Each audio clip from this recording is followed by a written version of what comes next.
بسم اللہ الرحمن الرحیم۔ ناظرین، اس وقت ہمارے ساتھ شادرہ کا ایک ریسرچر تنویر موجود ہے، جنہوں نے اپنی ریسرچ کی ہے اور ان کے بقول کہ یہ ان کی ریسرچ جو ہے وہ پوری دنیا میں تقریباً چیک کروائی گئی ہے۔ جی تنویر صاحب بتائیں کیا آپ نے ریسرچ کی؟ سر یہ جناب، ہر نقطۂ فکر کا کوئی نہ کوئی مطلب ضرور ہوتا ہے۔ انسانی وجود کا مطلب قوت حادثہ ہے۔ قوت حادثہ دل کے اندر موجود ہے۔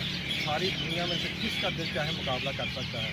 دل، دماغ، گردے، پھیپھڑے، جگر، تیلی، آنکھ، کان، ہاتھ، پاؤں، زبان وغیرہ جس قدر اعضاء ہیں، قوت حادثہ ہی کے حکم پر عمل کرتے ہیں۔ قوت حادثہ محسوس کرنے کی قوت ہے۔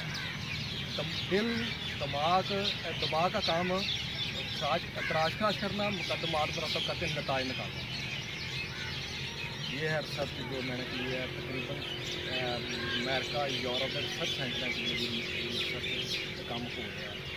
پاکستان میں دن نیوز والے نے مجھے بلایا سی، انہیں ریسرچ لئی میرے کو، انہیں 3 دفعہ ریسرچ لائی ہے۔ اس کے علاوہ فیس بک کے نیوز اپنا جو دوسریاں اپنا ویب سائٹ ہے اس پہ بھی یہ کام کر رہی چل رہی تھی۔ میرا خیال کہنا ہے کہ کوئی دیکھو کو رزلٹ کی ہونا چاہیے، کی ہونا چاہیے؟ میں چاہنا کہ تو دنیا فائدہ اٹھا دے، انسانوں کو فائدہ ہو گیا، جانوروں پرندیاں، کیونکہ کیونکہ حادثہ جڑی ہے نا ایکٹیوٹی کے اندر موجود ہے۔ محسوس کرنا سسٹم جڑا سسٹم ہے وہ انسان اپنا جو موجود ہے، اگر انسان لگے اگر اس کام کرے سائنس مزید بہت بہتری آ سکتی ہے۔